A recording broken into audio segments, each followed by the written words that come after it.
The train rattled to a stop at Copper Creek Station, and Margaret Walsh stepped onto the platform with nothing but a worn carpet bag and a folded letter in her pocket.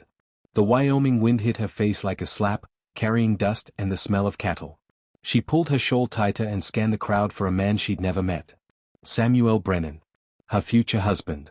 A rancher who needed a wife and had promised her a new life far from the Philadelphia tenements where she'd spent 23 years struggling to survive.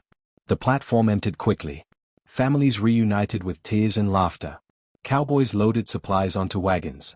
The station master locked up his office and tipped his hat as he passed. Margaret stood alone, her heart sinking with each passing minute. The letter had been clear. He would meet her here. She'd sold everything she owned for the train ticket west. Just as panic began to claw at her chest, she noticed a figure slumped against the side of the station building. At first, she thought he was drunk. Then she saw the blood. The man was young, maybe 30, with dark hair plastered to his forehead with sweat. His expensive coat was torn at the shoulder, and his white shirt was stained crimson. His eyes were closed, his breathing shallow. A fine leather bag lay beside him, monogrammed with the initials SB. Margaret's nursing instincts kicked in immediately. She'd spent 2 years caring for her dying mother and had learned more about sickness and injury than any young woman should know. She knelt beside him and pressed her fingers to his neck. His pulse was weak but steady. The blood came from a wound high on his chest, near the collarbone. Not immediately fatal, but he'd lost a lot of blood. "Sir," she said firmly, patting his cheek. "Sir, can you hear me?" His eyelids fluttered. Blue eyes, glassy with fever, focused on her face. His lips moved, forming words she couldn't hear. She leaned closer. "What happened to you?" "Ambush," he whispered. "Stage, robbed. Left me." His hand moved weakly toward his bag. "Letter, waiting for." Margaret's breath caught. She pulled the folded paper from her pocket and held it where he could see. "Samuel Brennan? Are you Samuel Brennan?" His eyes widened slightly. A ghost of a smile crossed his pale lips. "You came." "I did." She made her decision in that instant. This man was dying, and he was supposed to be her husband. She couldn't leave him here. She looked around desperately. The last wagon was pulling away. The sun was setting, painting the sky blood red. The town was a mile down the road, and she had no idea where his ranch was. "You're coming with me," she said firmly, though she had no idea where with me actually was. She managed to get him sitting upright, though he groaned with the effort.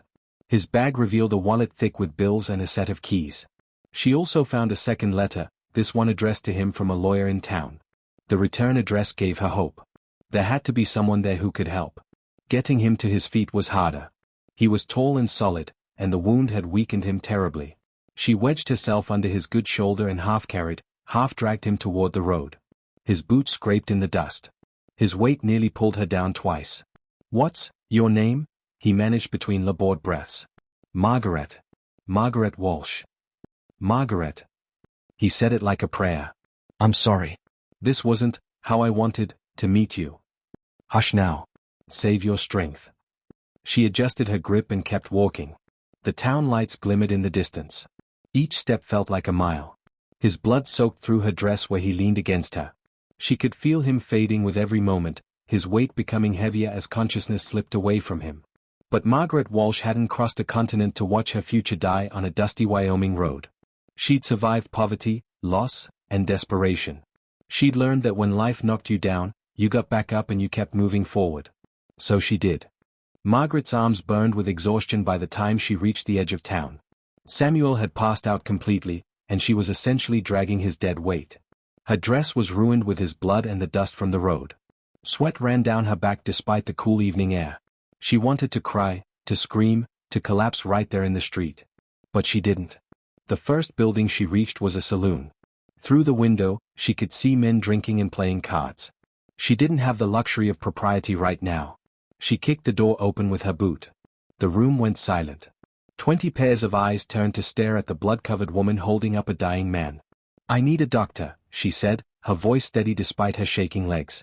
"Now." A burly man with a star on his chest stood up. "That's Samuel Brennan. What happened to him?" "Stagecoach robbery. He's been shot." "Where's the doctor?" "2 streets over.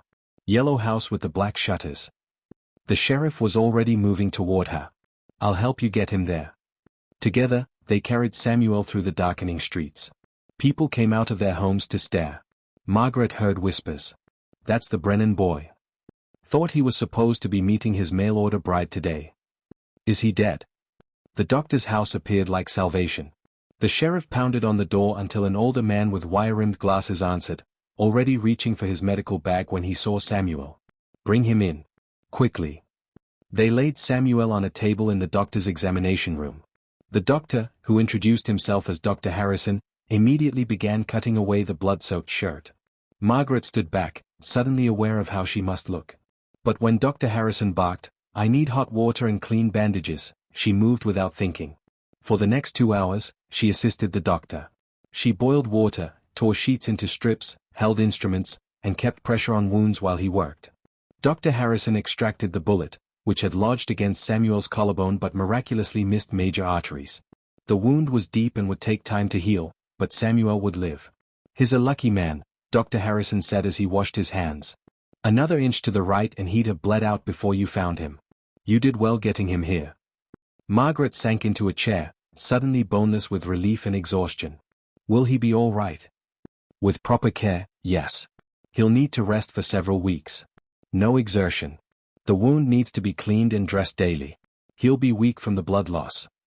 The doctor studied her thoughtfully. "You're the mail-order bride he was expecting?" "Yes. Margaret Walsh." "Well, Miss Walsh, you've had quite an introduction to Copper Creek. Most mail-order brides arrive to a nice dinner and a clean husband. You arrive to a shooting victim and a crisis." "I'm used to crises, doctor." She looked at Samuel's pale face, peaceful now in unconscious rest. "Where should I take him?" "His ranch." Dr. Harrison shook his head.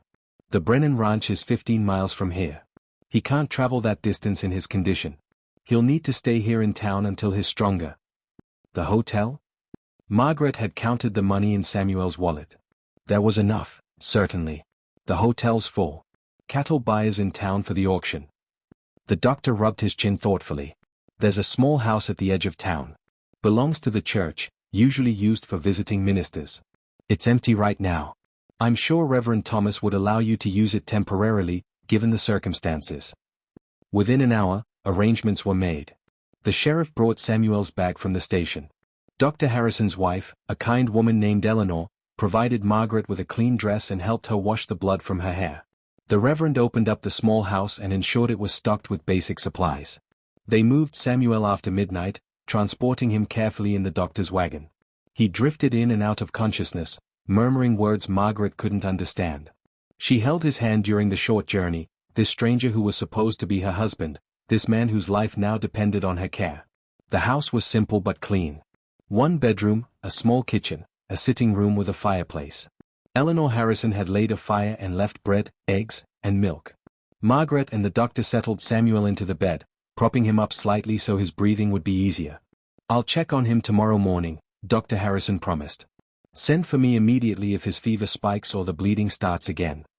Then they were gone, and Margaret was alone with her dying fiancé in a strange house in a strange town in a territory she'd only read about in newspapers. She pulled a chair next to the bed and watched Samuel breathe. His face was peaceful now, younger looking without the pain tightening his features. He was handsome, she realized. Strong jaw, dark lashes, a slight scar above his left eyebrow. She thought about the letters they'd exchanged. His neat handwriting describing his ranch, his cattle, his dreams of building something lasting. Her careful replies, trying to sound educated and capable, hoping he wouldn't change his mind when he met her in person. Well, he'd met her. Just not the way either of them had planned. Margaret settled into the chair and pulled a blanket around her shoulders. She'd sleep here tonight, within reach if he needed her. Tomorrow would bring new challenges, she was certain. But tonight, they were both alive. That was enough. The fever came in the night. Margaret woke to Samuel thrashing in the bed, his skin burning hot, his words tumbling out in a confused stream. She lit the lamp and pressed her hand to his forehead. Dangerously hot. She'd seen this before with her mother. Infection was setting in. She worked quickly, drawing cool water from the well outside and soaking cloths to lay across his forehead and chest. She changed the bandage on his wound, relieved to see no red streaks spreading from it yet. The skin around the injury was inflamed but not black. There was still hope. "Mother, please," Samuel mumbled, his eyes moving rapidly beneath closed lids. Don't leave. I'll be better. I promise. Margaret's heart clenched. She wrung out another cloth and laid it across his burning forehead. Sure, it's all right. You're safe. The cattle. Have to move them before winter. Father said. Have to prove I can. His hand grabbed at the air, grasping for something that wasn't there. Not weak. Not useless. I can run it. I can. She caught his hand and held it firmly. You're strong, Samuel. You're going to be fine. His eyes opened then, but they didn't see her.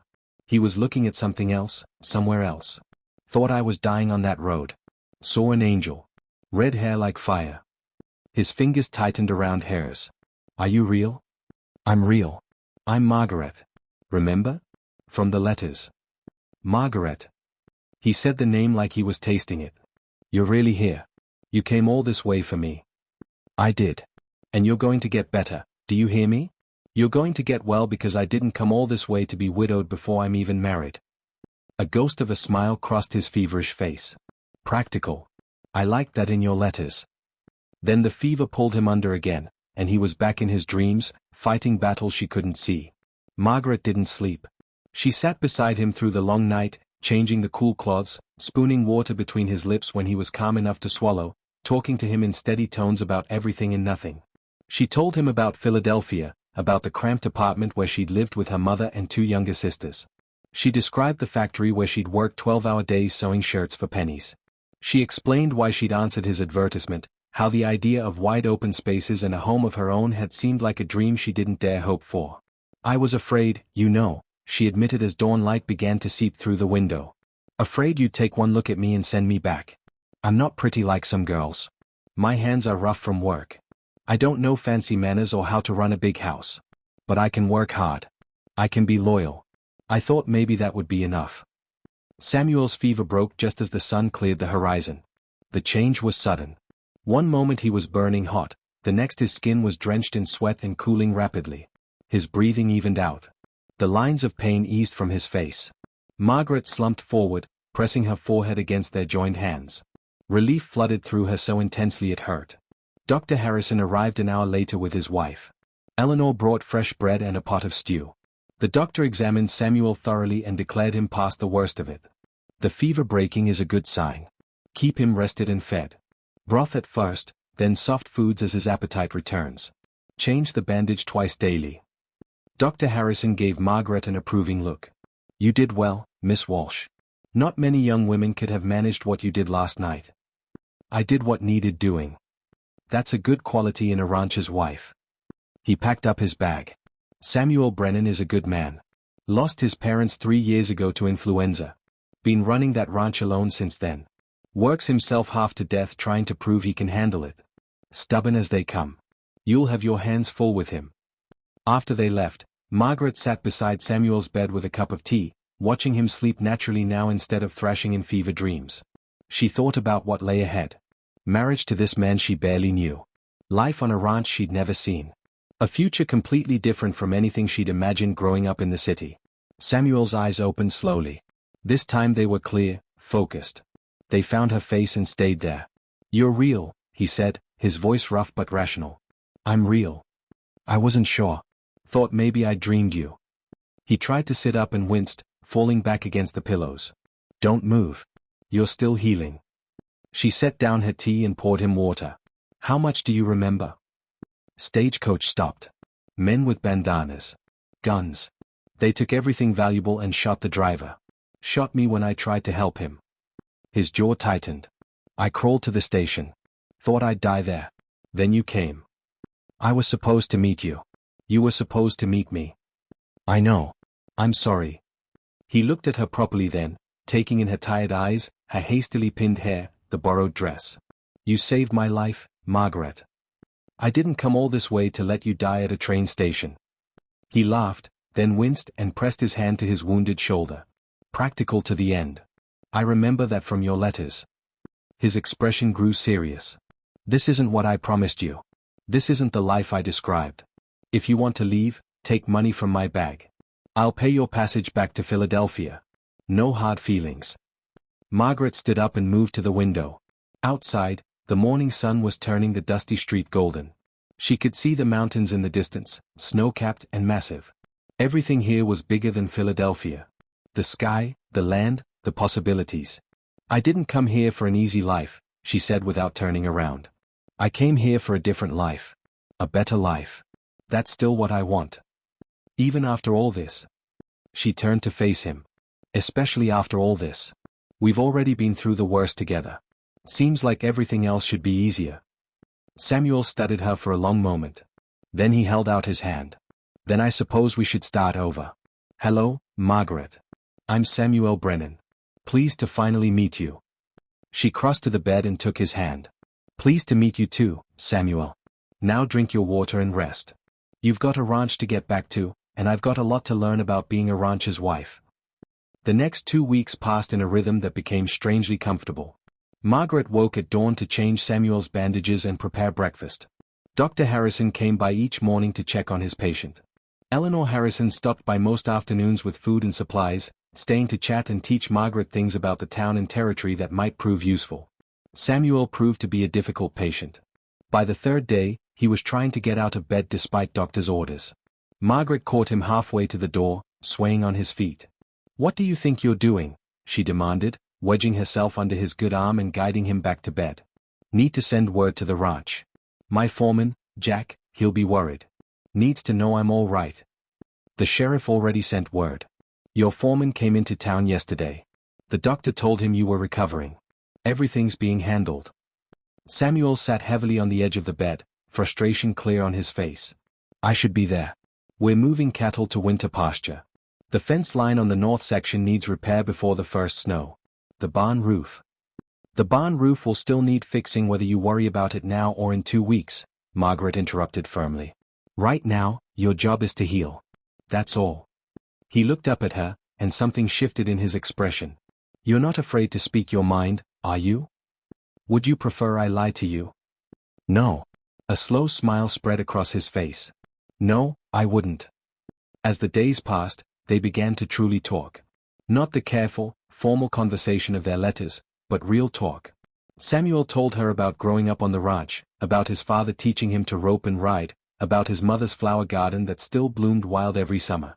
He spoke about the loneliness after they died, the weight of responsibility, the fear that he'd fail and lose everything his family had built. Margaret shared her own stories. Her father's death in a factory accident when she was 10. Her mother's long illness. The decision to answer Samuel's advertisement after her sisters married, leaving her alone in a city that felt increasingly hostile and empty. Weren't you afraid? Samuel asked one evening as they sat together, him in bed and her in the bedside chair. Coming out here to marry a stranger? Terrified, she admitted. But I was more afraid of staying. At least here, I had a chance at something better. And now? After everything that's happened? She considered the question carefully. The house had become familiar. The town felt less foreign. And Samuel himself had transformed from a stranger into someone she was beginning to genuinely like. He was smart and funny when he forgot to be guarded. He listened when she talked. He didn't dismiss her opinions simply because she was a woman. Now I think I made the right choice, she said. On the 10th day, Samuel finally convinced Dr. Harrison to let him sit outside. Margaret helped him to a chair on the small porch, wrapping a blanket around his shoulders despite his protests that he wasn't an invalid. They watched the town move around them. Cowboys rode past. Women with baskets of shopping hurried along the boardwalk. Children chased a dog down the street. It's a good town, Samuel said. Growing fast. The railroads brought opportunity. There's talk of building a proper school, maybe even a library. I'd like that. A library. Margaret smiled at the thought. I love to read, but books were expensive in Philadelphia. The ranch house has a whole room of books. My mother collected them. She believed education was important, even out here. He paused. She would have liked you, I think. The compliment warmed Margaret more than she expected. Tell me about the ranch. Really tell me. What will my life be like there? So Samuel painted a picture with words. The main house, solid and well-built, with a wide porch and views of the mountains. The barns and outbuildings. The cattle with their shaggy winter coats. The horses, including a gentle mare named Daisy that would be perfect for Margaret to learn on. The endless work of running a ranch, hard but satisfying. The winter snows that could isolate them for weeks. The spring births of calves. The summer roundups. It's not an easy life, he warned. It's beautiful, but it's hard. The work is never finished. The weather can be brutal. We're far from town. Sometimes weeks go by without seeing another person besides the ranch hands. I'm not afraid of hard work. And I don't mind solitude. Margaret met his eyes. What I need to know is if you still want a wife, Samuel. A real wife.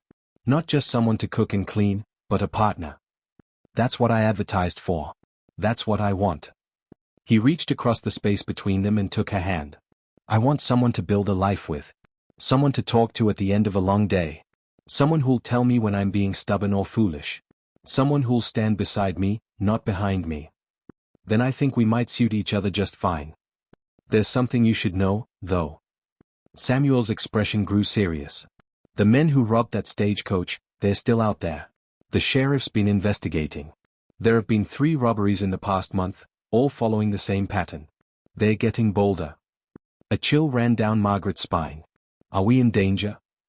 I don't know. But I won't lie to you, Margaret. This territory isn't completely tamed. There's risk here. More than in a city. She thought about that. About the danger she'd face on the ranch, so far from town and help. About the isolation, the harsh weather, the unknown threats. Then she thought about the cramped apartment in Philadelphia, the factory where she'd slowly lost her spirit, the future that had stretched ahead of her, gray and hopeless. I'll take the risk, she said firmly. On the 14th day, Dr. Harrison declared Samuel fit enough to travel. They made plans to leave for the ranch the following morning. Samuel's foreman would bring a wagon to transport them. Margaret spent the evening packing their few belongings, surprised by how quickly this little house had begun to feel like home. That night, Samuel called her to sit beside him one final time before they left. Margaret, we've been through something extraordinary together. But we've never properly discussed what happens next. He took her hand. I still want to marry you. I want you to be my wife. But I understand if you need more time. We can wait. Get to know each other better before making it legal. Margaret looked at their joined hands.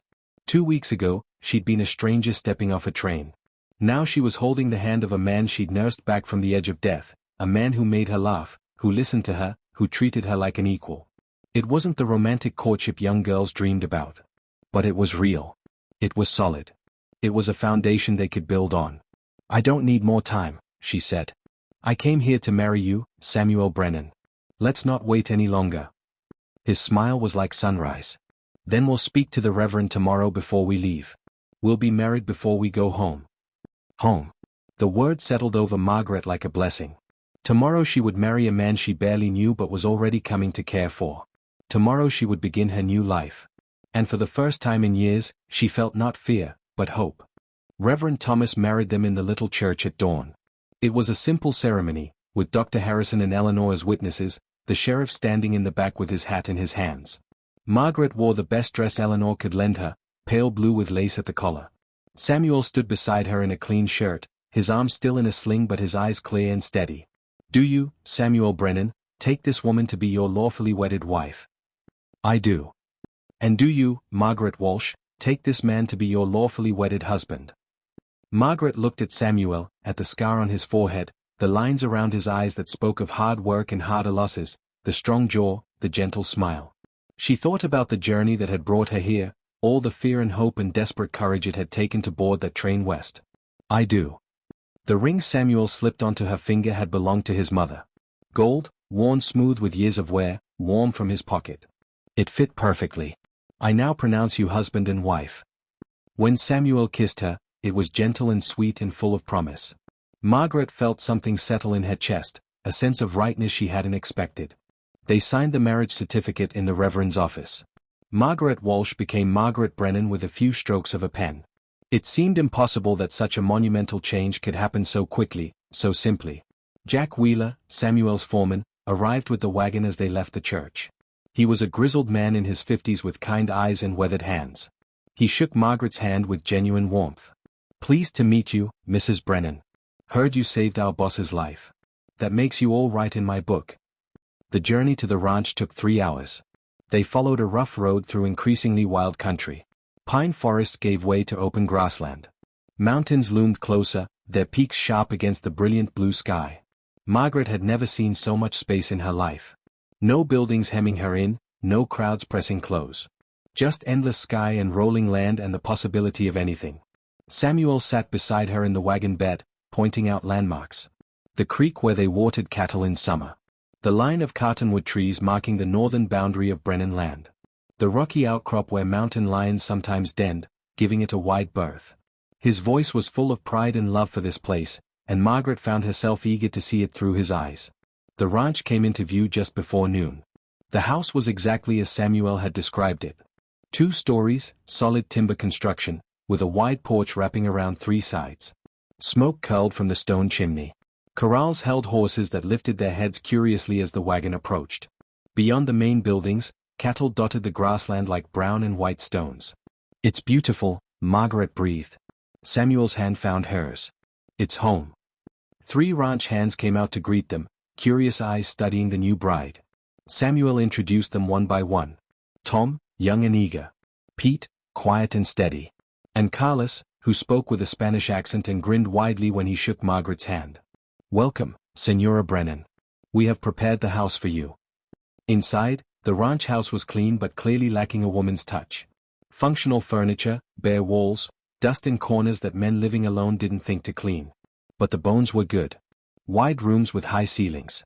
Large windows letting in streams of sunlight. That promised library of books, floor-to-ceiling shelves full of treasures waiting to be discovered. A kitchen with a proper stove and more space than she'd ever had in Philadelphia. "I know it needs work," Samuel said, watching her anxiously. "I wasn't much for decorating after Mother passed. But you can change anything you want. Make it yours." Margaret turned in a slow circle, taking it all in. She saw not what it was, but what it could become. Curtains on the windows. Rugs on the floors. Her touch in every room, making this house a home. Their home. "It's perfect," she said honestly. That first night, they ate dinner together at the big wooden table in the kitchen. Margaret had insisted on cooking despite being exhausted from travel. It was nothing fancy, just stew and bread, but it felt important somehow. This first meal in their home as husband and wife. After dinner, Samuel led her to the porch. They sat together in the twilight, watching the stars emerge one by one. In the city, Margaret had barely seen stars. Here, they filled the sky like diamonds scattered across black velvet, so many she couldn't begin to count them. "Margaret," Samuel said quietly, "I want you to know something. I'm not expecting anything tonight. I know this has all happened fast. You're my wife, but that doesn't mean I assume anything. We can take our time with everything else." She appreciated that more than she could say. The fear that had lurked in the back of her mind, the worry about expectations and duties, eased. "Thank you. We're partners now. Equals. That matters to me." They sat in comfortable silence for a while. Then Margaret asked, "What happens now? With the men who shot you?" "The sheriff's still investigating. Jack's been keeping his ears open. There are rumors the gang is hiding somewhere in the mountains, planning bigger jobs." Samuel's jaw tightened. "I'll be ready if they come back. I won't be caught off guard again." "We'll be ready," Margaret corrected gently. "You're not alone anymore, Samuel." He looked at her then, really looked at her, and his expression was full of wonder. "No, I'm not. That's going to take some getting used to." Over the following weeks, they fell into a rhythm of daily life. Samuel healed slowly, frustrating himself with his limitations but following doctor's orders under Margaret's watchful eye. Margaret learned the routines of the ranch. She met the other rancher families in the area, women who welcomed her with warmth and practical advice. She learned to ride Daisy, the gentle mare, falling off twice before getting the hang of it. She planted herbs in the kitchen garden, preparing for spring. She made curtains for the windows and rugs for the floors, slowly transforming the house into a home. They talked, endlessly it seemed. About everything and nothing. Samuel taught her about cattle and horses, about reading weather patterns and understanding the land. Margaret shared stories of city life, of culture and books and ideas. They discovered shared opinions and argued about differences. They laughed together and worked together and slowly, carefully, learned to trust each other. One night, 6 weeks after the wedding, Margaret came to bed to find Samuel already there, reading by lamplight. He looked up as she entered, and something in his expression made her heart skip. "Come here," he said softly. She crossed to the bed and sat beside him. He set aside his book and took her hand. "I've been thinking," he started. "About how we met. About everything that's happened. I thought I was ordering a wife from a catalog. What I got was so much more. A partner. A friend. Someone brave enough to drag a dying man off a train platform. Someone strong enough to build a life in a place she'd never seen." He raised her hand to his lips and kissed her knuckles gently. "I'm falling in love with you, Margaret Brennan. I wanted you to know that." Taz pricked at Margaret's eyes. She'd been falling too, slowly and surely, but hadn't dared admit it even to herself. Love seemed like too much to hope for when she'd boarded that train east. She'd wanted security, a home, a new start. But this was so much more than she'd dreamed possible. "I'm falling in love with you too," she whispered.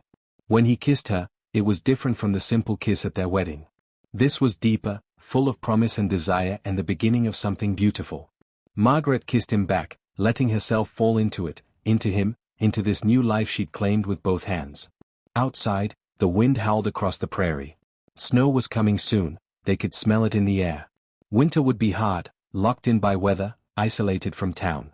But they'd face it together. Whatever came, they'd face it together. Margaret had come west expecting an arranged marriage of convenience. Instead, she'd found a partnership built on crisis and forged in trust. She'd found a home not just in a place but in a person. She'd found love where she'd only dared hope for security. As Samuel pulled her close, his arms strung around her, his heart beating steady against her cheek, Margaret sent a silent thank you to the version of herself who'd been brave enough to board that train. That frightened girl in Philadelphia who'd taken a leap of faith into the unknown. She'd been right to be afraid. But she'd been even more right to be brave. Outside, the first snowflakes began to fall, painting the world white. Inside, Margaret and Samuel held each other close and watched the fire burn low. Tomorrow would bring new challenges. But tonight, they were safe and warm and together. That was all that mattered. That was everything.